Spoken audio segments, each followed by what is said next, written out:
नमस्कार मित्रांनो. लक्ष्मीच्या पावलांनी या मालिकेच्या आजच्या भागात आपण बघणार आहोत की कला आणि अद्वैतमध्ये त्यांच्या एकमेकांच्या भाऊ-बहिणींवरून आर्ग्युमेंट्स चालू असतात. अद्वैत मान्य करायलाच तयार नसतो की त्याच्या भावाचा म्हणजे राहुलचा काही दोष आहे आणि यावर कला त्याला समजवत असते, कला त्याला समजूत घालत असते. कला आता म्हणते की हे बघ, प्रश्न गुन्हेगार शोधण्याचा नाहीये, प्रश्न तुझ्या अस्तित्वाचा आहे चांदेकर. अद्वैत चांदेकरला अटक झालेली होती आणि त्यामुळे मी गप्प बसणार नाही. यावर आता अद्वैत चिडतो आणि म्हणतो मला पटतंय पण मी राहुलच्या मागे लागणार नाही. यावर कला म्हणते की ठीक आहे, तू सध्या कसलाही शोध घेऊ नकोस, मी घेते शोध आणि या सगळ्यात माझ्या सोबत तर राहशील, मी क्लिअर करते सगळं. यावर अद्वैत म्हणतो कसं क्लिअर करणार आहे तू हे सगळं, कसं होणार आहे तुझ्या एकटीने हे सगळं क्लिअर. यावर कला म्हणते की काहीही झालं तरी आपल्याला पुरावे गोळा करावे लागणारच आहेत. यावर आता कलाला एक युक्ती सुचते आणि कला म्हणते चांदेकर, आपण राहुलच्या गाडीवर जे ड्रायव्हर होते त्यांना विचारू शकतो. राहुल जर तिथे गेला असेल तर तो गाडीतच गेला असेल ना, म्हणजे जे काय खरं आहे ते कळून जाईल. तेव्हा आता अद्वैत नाईलाजाने चल असं म्हणतो आणि ते दोघेही तिथून जातात. तर दुसरीकडे रोहिणी आणि राहुल एकमेकांशी बोलायला बसलेले असतात आणि रोहिणीने हिला पाठवलेलं असतं नैनाला राहुलसाठी कॉफी घेऊन ये म्हणून. आता नैनाला ते गोष्टी ऐकू देत नसतात म्हणून नैना बाहेरून कान लावून ऐकत असते आणि आता याचा डाऊट रोहिणीला येतो. तेव्हा रोहिणी राहुलला इशारा करते की थांब, मी आलेच, गप्प बस, काहीच बोलू नकोस. नैना जेव्हा हे सगळं ऐकत असते तेव्हा रोहिणी भस्कन दरवाजा उघडून घेते आणि दरवाजा उघडल्यामुळे तिला कान लावून ऐकत असलेली नैना दिसते. रोहिणी चिडते आणि म्हणते की स्वतःच्याच रूमला कान लावून ऐकते आणि कोण ऐकतं असं, आणि जा पटकन कॉफी घेऊन ये, कॉफी आणतेस ना. तेव्हा नैनाच्या चेहऱ्यावरचा रंग उडालेला असतो कारण तिला कळत नसतं की आता बोलू काय, आपली चोरी पकडली गेली. तेव्हा आता रोहिणी म्हणते की आणतेस ना कॉफी, जा पटकन. तेव्हा आता नैना जाऊ लागते आणि रोहिणी मात्र तिच्यावर खूप चिडलेली असते. तेव्हा आता रोहिणी परत राहुलच्या समोर येऊन बसते आणि राहुलला म्हणते आता सांग सविस्तर काय झालं ते. तेव्हा राहुल आता पुढे बोलू लागतो, मी गौरवला भेटायला त्याच्या ऑफिसमध्ये गेलो होतो, श्रीनाथ ज्वेलर्स मध्ये. तिथे जे काही झालेला प्रकार होता की कला अद्वैत तिथे कसे शिरले, त्यांनी गौरवला जाब कसा विचारला आणि ते म्हाताऱ्यांच्या वेशात शिरलेले होते वेषांतर करून, त्याच्यानंतर ते तिथे कसे आले, तिथे येऊन त्यांनी गौरवला कसा धडा शिकवला आणि कला काय काय बोलली, म्हणजे डिझाईन्सच्या चोरीबद्दल वगैरे, या सगळ्या म्हणजे त्यांच्या जी काही हातापायी झाली या सगळ्या गोष्टी आता रोहिणीला राहुल सांगू लागतो आणि रोहिणी हे सगळं ऐकून थक्क होऊन जाते. आता हे सगळं ऐकून रोहिणी खूप चिडते आणि म्हणते मूर्ख, महामूर्ख, तुझी बायको मूर्ख आणि तू 7 मूर्ख आहेस राहुल.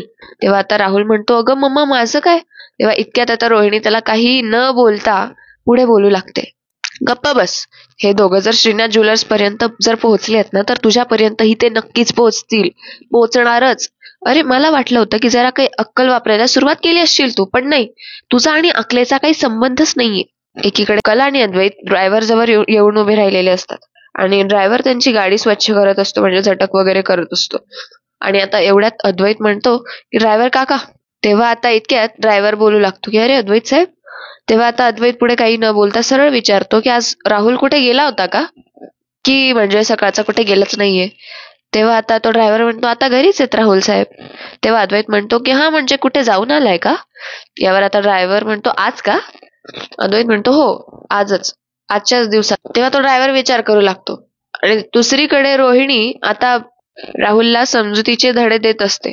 ती म्हणत असते की एक दिवस ती कला ना आपल्याला घराच्या बाहेरचा रस्ता दाखवणार आहे, काहीही झालं तरी शोधून काढणारच आहे ती तुला राहुल.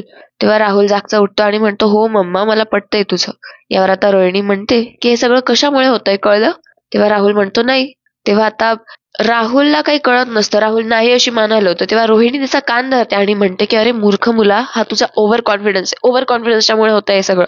तेव्हा आता राहुल म्हणतो अगं मम्मा पण मी परफेक्टली प्लॅन केला होता. आणि तितक्यात रोहिणी त्याला मारू लागते आणि म्हणते परफेक्ट, परफेक्ट असतं का असं, हे असं परफेक्ट असतं का, नुसते शब्द शब्द नाही, तरी तुला मी सांगत होती आणि तरी तू मला हलक्यात घेतलंस. आता कुठे गेला रे तुझा तो कॉन्फिडन्स, बोल ना आता. तेव्हा राहुलला ही वारंवार मारत असते रोहिणी. तर दुसरीकडे ड्रायव्हर आता कला अद्वैतला उत्तर देत असतो आणि म्हणतो की नाही म्हणजे सकाळी. तेव्हा कला म्हणते सकाळी काय. तेव्हा आता ड्रायव्हर पुढे बोलू लागतो की नाही म्हणजे सकाळी ते म्हणाले होते की तेव्हा कला परत एक्साइटेड होऊन विचारते काय म्हणाले होते ते, कुठे जायचंय वगैरे असं. तेव्हा आता ड्रायव्हर म्हणतो हा म्हणजे कधी कधी ते मला आदल्या दिवशीच सांगतात की दुसऱ्या दिवशी कुठे जायचंय ते. तेव्हा कला म्हणते हो, म्हणजे मग त्यांनी तसं काही सांगितलंय का कुठे जायचंय वगैरे ते. तेव्हा तो ड्रायव्हर म्हणतो नाही नाही, ते म्हणाले की उद्या सांगतो म्हणून, आणि आज आले आणि स्वतःच गेले. नाही, आणि म्हणजे आता हे नेहमीच व्हायला लागलंय हो. ते स्वतःच गाडी घेऊन बाहेर गेले आणि स्वतःच जातात. यावर आता अद्वैत म्हणतो कुठे गेला ते सांगितलं नाही ना. तेव्हा ड्रायव्हर म्हणतो हो साहेब, मला खरंच नाही माहिती याच्यातलं सगळं की कुठे गेले काय गेले. तेव्हा अद्वैत म्हणतो की ठीक आहे, असू दे. तर दुसरीकडे रोहिणी आता लगेच राहुलला म्हणत असते की तू कुठे जातोस, काय करतोस, या सगळ्या बाबतीत तू आता जरा सावध राहा. ती कला एखाद्या गोष्टीच्या मागे लागली ना तर हात धुवून लागते. अरे तिला जरा जरी कळलं ना की या सगळ्यामध्ये काळवेर आहे, ती सोडणार नाहीये तुला. काळजी घे. तिला एखादी गोष्ट खणत बसायची सवय. आणि दुसरीकडे कला आणि अद्वैत मध्ये संवाद चाललेला असतो. तेव्हा अद्वैत म्हणतो की तुला ना सगळं खरे असं खणत बसायची सवय. आपण शोधतोय ना सगळं रीतसर, आणि भरपूर गोष्टी केल्या, भरपूर प्रयत्न केले ना, आणि हाती लागताय का काही आपल्या. मग काय राहुलच्या मागे लागली आहेस तू हात धुवून. तेव्हा आता एकीकडे राहुल आता एकीकडे त्याच्या मम्मीला म्हणू लागतो की मम्मा बरोबर आहे तुझं, मी चुकलोच, पण इथून पुढे सावधगिरी खूप बाळगावी लागणार आहे. हे बघ मामा, मी तुला खात्री देतो त्या कलाने कितीही प्रयत्न केला ना तरी मी या सगळ्याच्या नादी लागणार नाही, आणि ना अडकणार आहे. ना मी तिच्या हाती लागेल, ना या केस संदर्भातल्या गोष्टी. ती कला खरे जीवाच्या आकांताने पुरावे शोधण्याचा प्रयत्न करते ना, करू दे तिला. काही होणार नाहीये तिच्याने साध्य. आता या सगळ्याला ती कंटाळेल एक दिवस आणि प्रयत्न सोडून देईल. हे बघ मम्मा, तू विश्वास ठेव माझ्यावर. एकीकडे रोहिणी चिंतेत पडलेली असते, तर दुसरीकडे कला आता चांदेकरला सांगत असते अद्वैतला की विश्वास ठेव चांदेकर, असा एक सुद्धा दिवस येणार नाही जेव्हा मी प्रयत्न करणं सोडून देईल. मी प्रयत्न करत राहणार पुरावे शोधण्याचा. ज्या व्यक्तीवर शंका येते त्या शंकेच्या मुळाशी जाऊन प्रत्येक गोष्टीचा शोध लावण्याचा. आणि मला नक्की खात्री आहे, एक ना एक दिवस माझ्या प्रयत्नांना फळ अंबाबाई नक्की देईल. तर दुसरीकडे आता रात्री अद्वैत त्याच्या लॅपटॉपवर काम करत बसलेला असतो. ते रात्री त्यांच्या रूम मध्ये असतात, आणि एकीकडे कला तिचे केस नीट सेट करत असते. इतक्यात कलाला आठवतं की तो GP चा नंबर कोणाचा होता. म्हणजे जेव्हा तिने राहुलचा वाजणारा फोन बघितलेला होता, आणि तिला आठवलं होतं, म्हणजे तिला आठवतं की तिने राहुलच्या फोनवर एकदा GP असं बघितलेलं होतं. तिला त्या सगळ्या गोष्टी आठवतात, आणि एकीकडे ती तिचे केस नीट सेट करत असते, पण ते काही सेट होत नसतात. त्यामुळे ती ना असा आवाज करत असते सारखा सारखा, असा पिच पिच करत असते. सो ना तिचे केस पण बांधले जात नसतात. तर आता ती एका ठिकाणी बसते आणि त्या सगळ्या विचारांमध्ये पण परत तसाच आवाज काढते आणि बसते एका ठिकाणी ड्रेसिंग टेबलच्या समोर. तेव्हा आता अद्वैत चिडतो आणि म्हणतो अगं खरे काय लावलंय केव्हापासून पिचिक पिचिक. इरिटेट होतोय अगं मी. एकतर शांतपणे केस घाल, नाहीतर घालूच नको. मला शांतपणे काम करू दे. तेव्हा आता कला म्हणते चांदेकर तुझं काय रे, तू का चिडतोयस. मी वेगळ्याच विचारात आहे, त्यामुळे माझं लक्ष लागत नाहीये. आणि वेणी घालताना लक्ष असावं लागतं, कारण ते तंत्र आहे. तेव्हा अद्वैत म्हणतो काही पण. तेव्हा कला म्हणते की काही नाही, खरंच केसांचे 3 भाग करावे लागतात. ते व्यवस्थित एकमेकांमध्ये गुंफायला लागतात. मग त्याचा पेण होतो, आणि पेण घालत घालत वेणी तयार होते. तेव्हा अद्वैत म्हणतो काय तयार होतं. तेव्हा कला म्हणते की अरे पेड, तुला का सांगते मी हे सगळं, तुला काय कळणार आहे ते. असं तुला वेणी घालता येणार नाही, एवढे एवढेसे केस तुझे. तेव्हा आता अद्वैत म्हणतो की मला चॅलेंज करू नकोसा खरे तू. तेव्हा कला असते मी नाही तुला चॅलेंज करत आहे, कारण मला माहितीये तुला नाही जमणार आहे वेणी घालायला. तेव्हा अद्वैत म्हणतो कोण म्हटलं तुला जमणार नाही म्हणून, दे इकडे केस दे. तेव्हा आता अद्वैत जागचा उठतो आणि लगेच खरेकडे जातो त्याच्या, आणि सगळी खडी जखरी करायला लागतो. तेव्हा कला पण म्हणते की दे, म्हणजे ती काय वस्तू आहे का की तू केस मागतोय माझे असं. तेव्हा आता अद्वैत म्हणतो केस दाखव मला इकडे, मी घालून दाखवतो तुला तुझीच वेणी. बस बरं दाखव मला. यावर आता कला म्हणते की का बरं. तेव्हा अद्वैत आता तिच्यावर चिडतो आणि तू बस बरं आधी दाखव मला आणि सांग कसं करायचं ते. तेव्हा आता कला त्याला तिचे केस सांगते की वेणी कशी घालायची ते बघ, हे बघ हे केस असतात, त्याचे 3 भाग करायचे. तेव्हा पुढे आता हळूहळू कला त्याला सांगू लागते की कसं कसं करायचंय ते. आणि आता अद्वैत तसे वेणी घालू लागतो त्या त्या पद्धतीने, आणि अद्वैत कडनं आता केस घालता घालता चुकून केस ओढले जातात.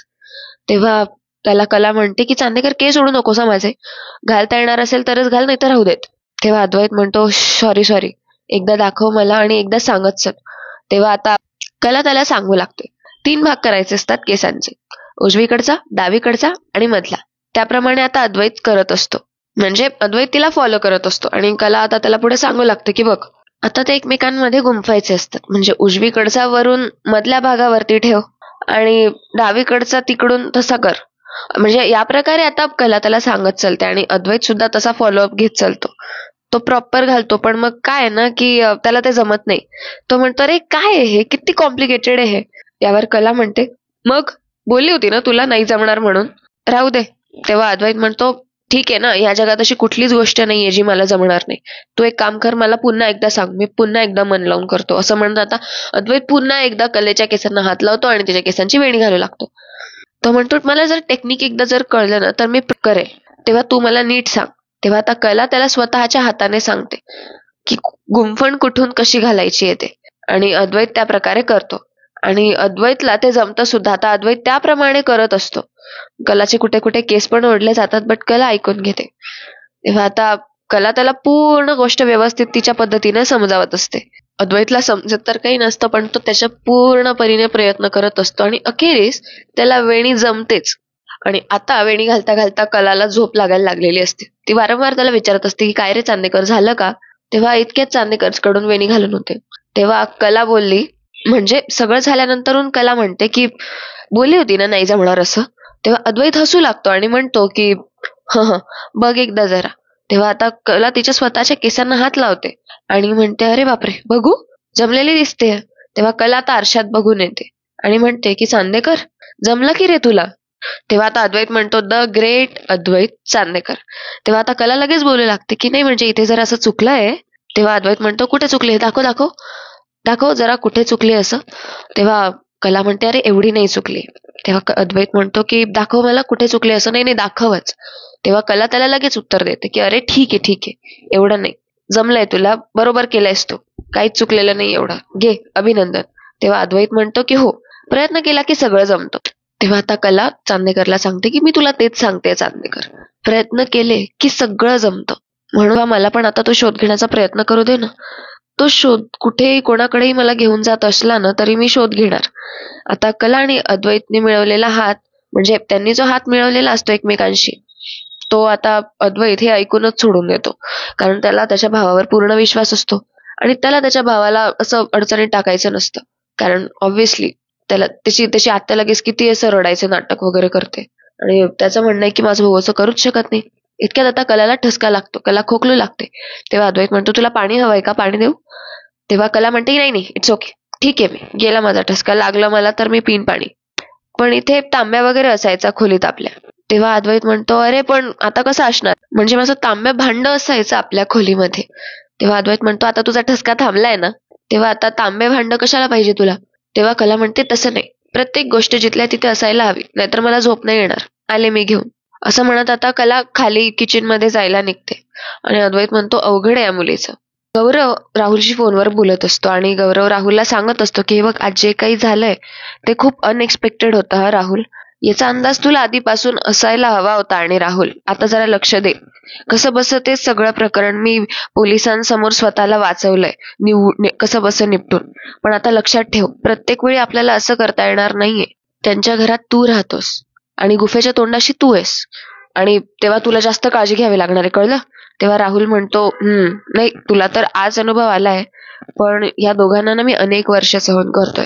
ती कला आहे ना, तिला जर कुठल्या गोष्टीचा संशय आला तर तिच्यातला CID जागा होतो, ती इन्व्हेस्टिगेशन सुरू करते आणि मग समोरच्यासाठी खड्डा खणून ठेवते.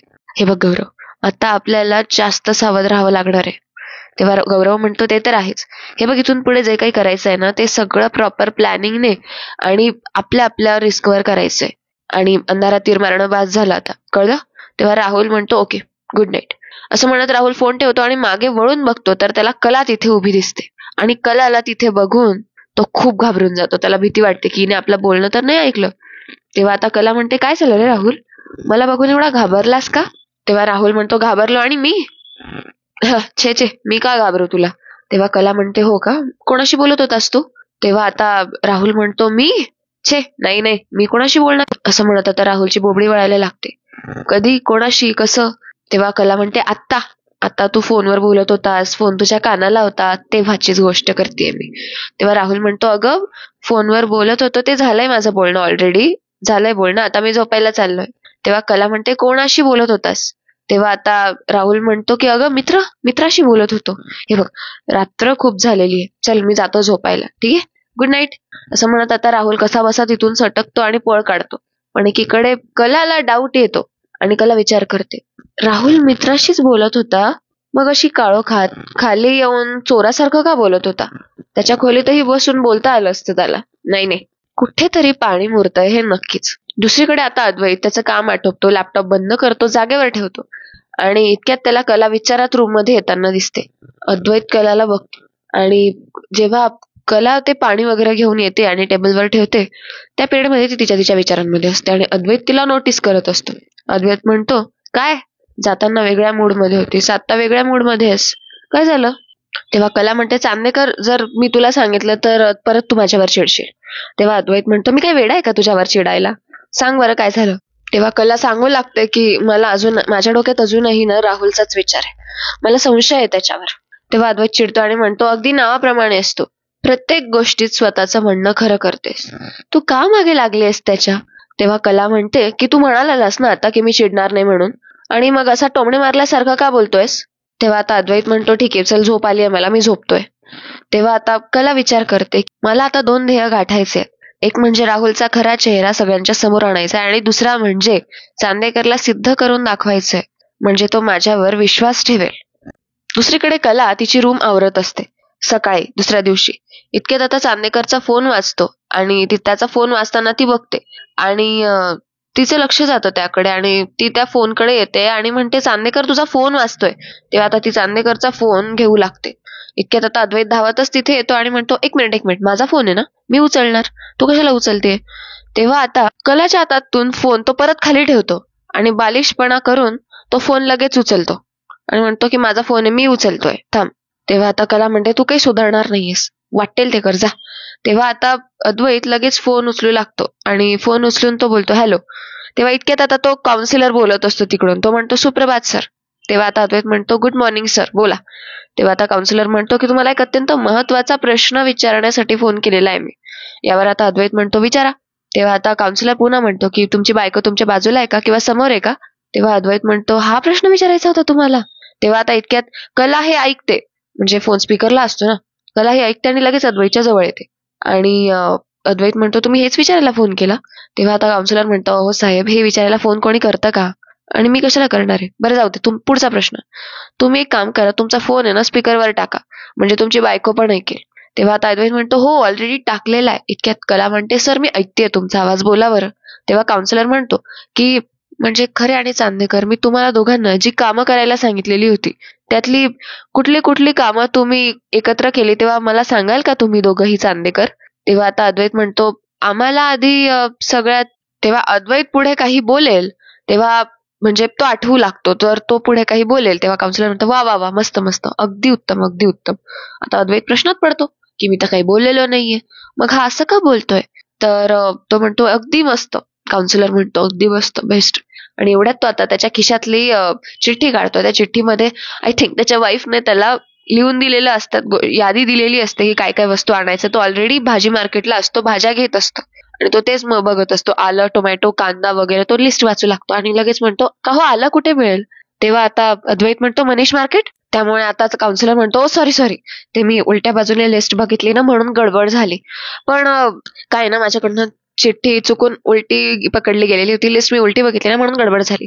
बरं जाऊ दे, मला सांगा, तुम्हाला जो शोध लावायचा होता तो तुम्ही लावलात का? तेव्हा निराश होऊन कला अद्वैत म्हणतात की नाही. तेव्हा काउन्सिलर म्हणतो, काय म्हणतायत चांदेकर, तुम्ही शोध लावलाच नाही?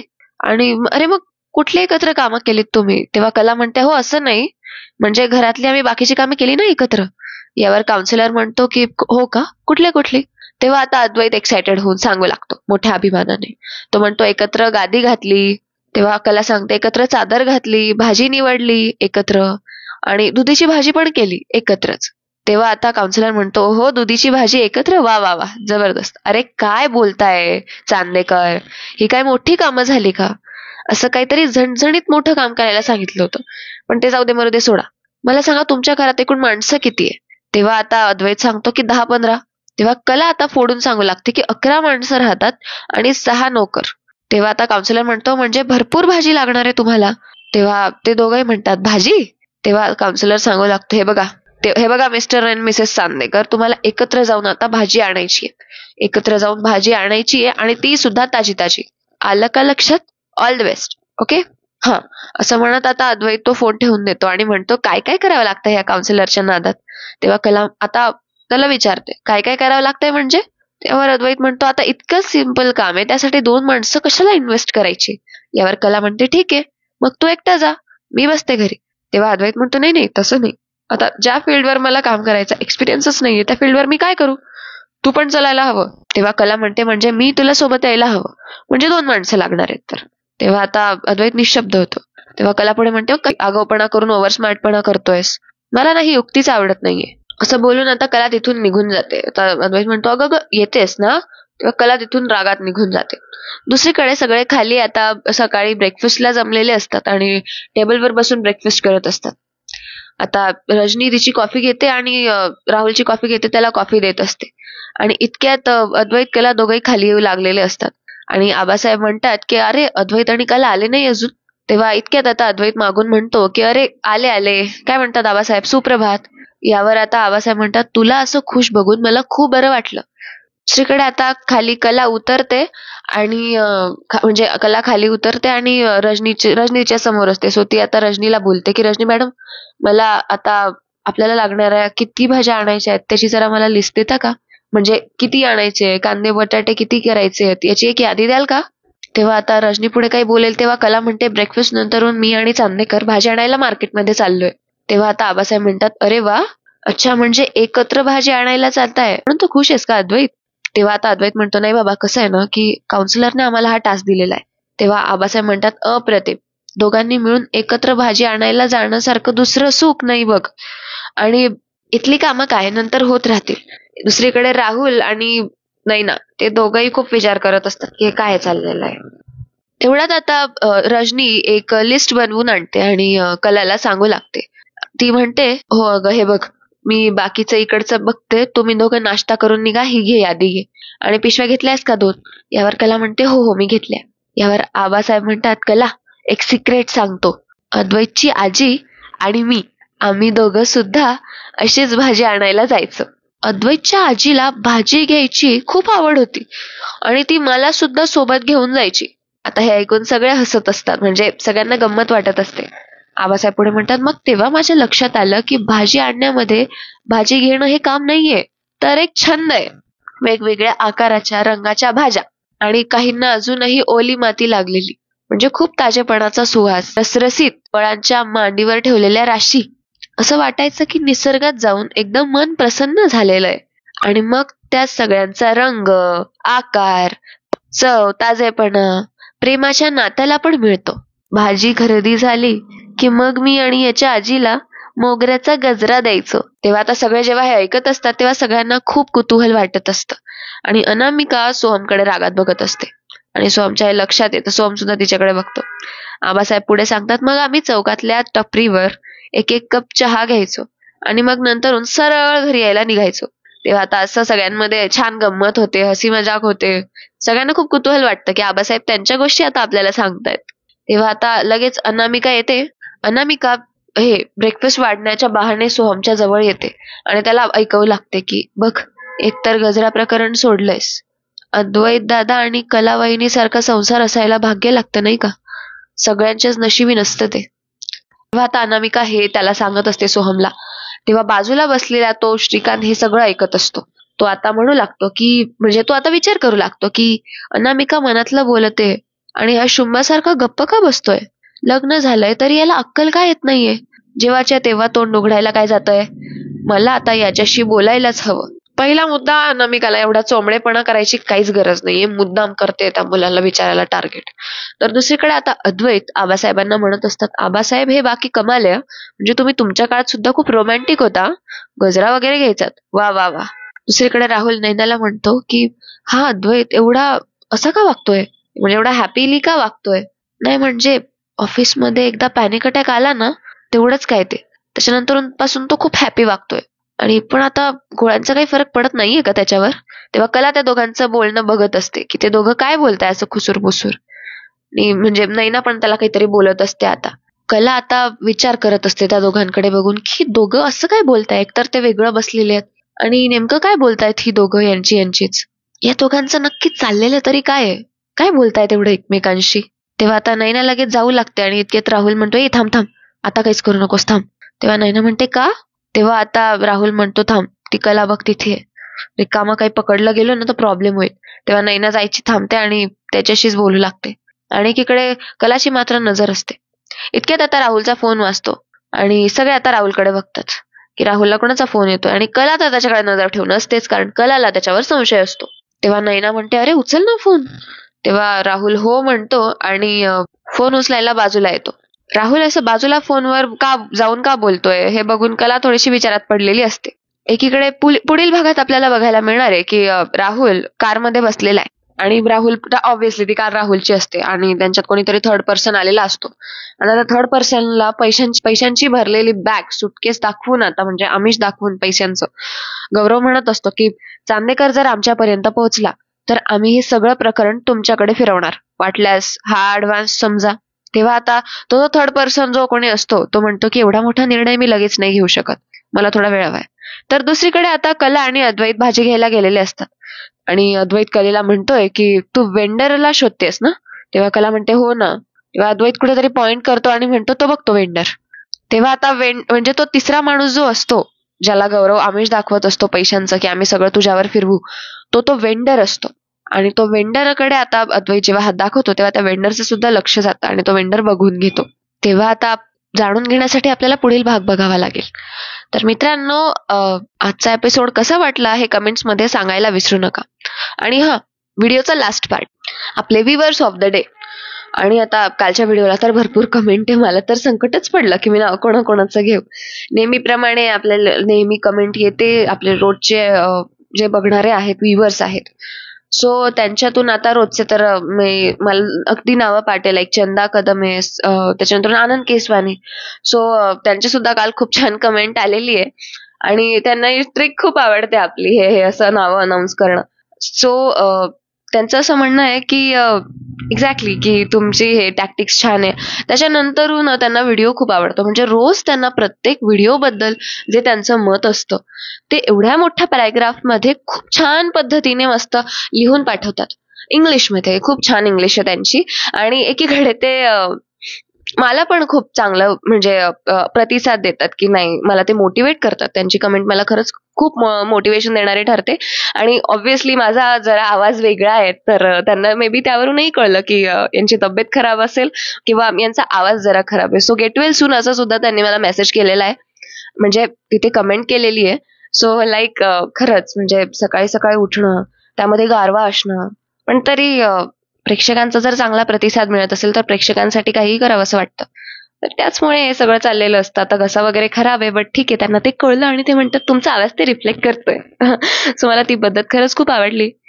तर अजून सगळ्यांचं सिरियल बद्दलचं मत आहे. कोणाला माझा आवाज आवडतोय तर मला नावं सांगायला आवडतील: रेश्मा वाघमारे, नंदा सिंगोलू, शुभांगी बडेकर, दीपाली शिंदे, संगीता शिंदे, वसंत जोशी यांची सुद्धा रोज कमेंट बघायला मिळते, संगीता कडू, सुशीला मस्के, वैभव कुष्टे, स्वाती काकडे, प्रिया शिंदे आणि वर्षा धनराज लाटे, उषा पाठक, चंदा कदम यांची सुद्धा रोज कमेंट असते, म्हणजे अगदी न चुकता. शिवाजी गावडे, पुष्पा बागड, प्राची, निलेश, त्याच्यानंतरून प्रभावती जाधव, भरपूर लोकांच्या कमेंट्स आहेत, बापरे. ठीक आहे मित्रांनो, हे सगळे होते आपले नेहमीचे व्ह्यूअर्स ऑफ द डे. त्याच्यानंतर सुप्रिया सात्विक. सुप्रिया मॅमच्या पण कमेंट्स नेहमी असतात आणि खूप छान छान असतात, म्हणजे एकदम प्रॉपर, नाही का, की जे आहे ते आहे. म्हणजे त्या गुण सांगायला तर लाजत नाहीच, पण दोष सांगायलाही लाजत नाही. त्यामुळे काय होतं की आम्ही आमच्या जिथे चुका होतात ना त्या आणखीन सुधारतो. त्यामुळे कुठेतरी आमच्या दैनंदिन होणाऱ्या बदलांमध्ये कुठेतरी सुप्रिया मॅम सुद्धा रिस्पॉन्सिबल आहेत. आणि सुप्रिया सात्विक, खूप छान छान कमेंट्स असतात यांच्या.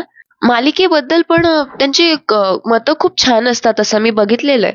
म्हणजे लाईक त्या मालिका बघताना त्या जगतात, ते म्हणजे पूर्ण ओतून देतात त्या स्वतःला त्यांचं मत सांगण्यासाठी. म्हणजे त्यांच्या कमेंट्स मला खूप आवडतात. त्याच्यानंतर सीमा मोरे, पूनम मंदारे, माया चोरमुळे, त्याच्यानंतरून आहेत भरपूर छान छानशा कमेंट आहेत. वैभव कुष्टे यांचे सुद्धा कमेंट रोज बघायला मिळतात. पूनम, उज्ज्वला सावंत, अरुण, वंदना दसके, शरयू कुलकर्णी, जयश्री राज. अशा प्रकारे तुमचं प्रेम असंच राहू द्या तर मित्रांनो, तुम्हाला जर खरंच माझी पद्धत जर स्पर्शून जात असेल तर खरंच यांच्याप्रमाणे कमेंट्स करत चला. तुमच्या कमेंट्स आमच्यासाठी खरंच खूप लाख मोलाच्या असतात. तेव्हा आता भेटूया पुढच्या व्हिडिओमध्ये. तोपर्यंत धन्यवाद आणि जय महाराष्ट्र.